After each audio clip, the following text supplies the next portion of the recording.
Hi, I'm going to show you how to use the Cinch binding tool.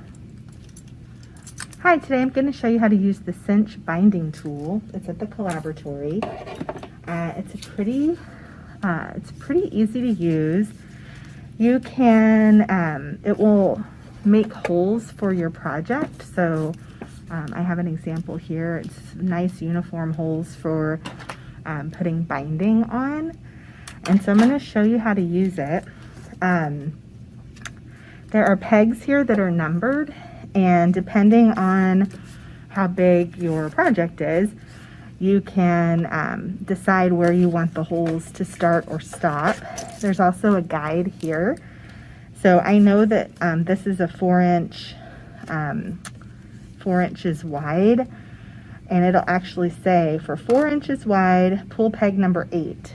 And so peg number 8 is here, and it's pulled. And so I'm just going to do a test piece of paper. I'm going to slide it all the way through, and then this is my mechanism for punching. So I'm going to punch it down, pull this out, and it's exactly what I want. This is awesome. And I can even see with this binding that that's exactly awesome. So what I need to do now is bind all of my pages. So I created a little mini brag book here. And it can do multiple pages at once, but it can do up to 20 pieces of copy paper. And this is cardstock. So I'm just gonna do 3 pieces at a time. So it's pretty thick. And I really don't want to mess up these pages because I've already stamped them and created them. So, okay, I'm feeling good about that. So I'm going to keep them in order so I don't lose the order of my booklet.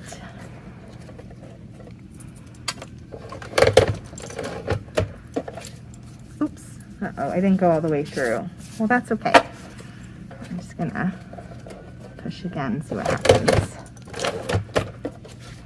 Yeah, I'm okay with that because the binding will cover up this part. Those will just be a little shorter in my book, but that's all right. I'm not about perfection.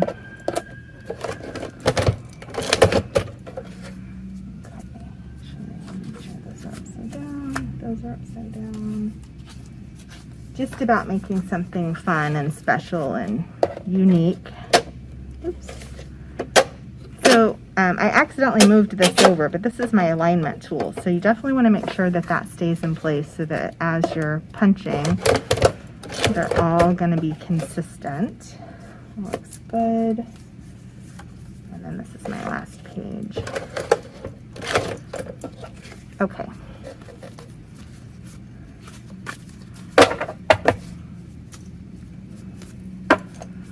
All right, so I'm pretty happy with this. You can see that they're all in alignment. Even my little messed up ones just have a little funky edge on top, but that's okay. So then the next step is I need to trim this down. So these come in a pack of 2 pieces, and they should be about 12 inches long, because that's about the longest piece of paper that we have is 12 by 12. So my little project is 4 by 5.5. So I only need about 4 inches worth of this. So what I'm going to do on the side of the Cinch machine here, there's a little holder, and I'm just going to use a blank piece to decide that I really just need this much of binding. So I have these needle nose pliers that have wire cutters in them. And I'm just going to come up and cut. Oops. I'm going to come up right here and cut right here. Boom. And I don't think, that's not going to be painful. I'm just going to squeeze that closed a little.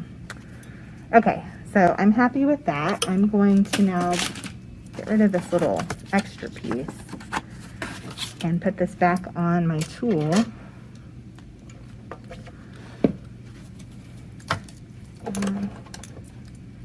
See, I know this bar is kind of in the way. Let's see if I can move it back a little. So what I want to do is place all of my items here, but there is an order in which I want to do it. So I kind of want to hide the seam that's going to happen when we cinch all of the pieces together. So I'm going to, first, I'm going to put my inside pages in. So this is my front page. I'm going to set that aside. This is my back page. I'm going to set that aside. So I'm going to put my inside pages in first. Then I'm going to do my front cover. And then I'm going to do my back cover. Actually, my back cover needs to be facing. So I'll do it like that. And then I'm going to cinch this, and when I flip it back around, oh, that is going to be upside down. That's weird.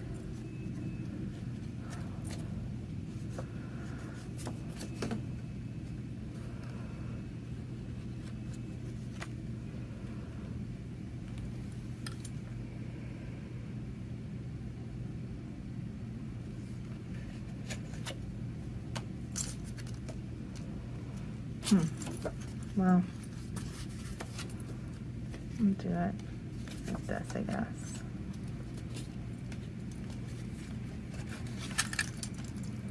Okay, well, I'm going to put my back cover here, and then I'm going to flip this around. The back of our cincher has some measurements here, and I'm using my guidelines from here. This is a 3/4 inch binding wire. So you just push this little cincher bug to get to the right number. So it's at 3/4, and I'm going to lay it in here. How do I do it?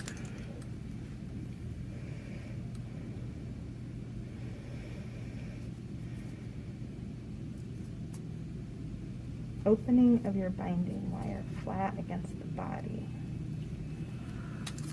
So you want to place the opening of your binding wire flat against the body, and then you're going to press down on that cinching tool. And now you can see I made a little booklet, and this is the back. So now this is our front page. We go through, and then we have our back page, and there's that hidden seam. So that's how you use the cinch tool. Thanks for stopping by, and hope to see you in the collaboratory soon.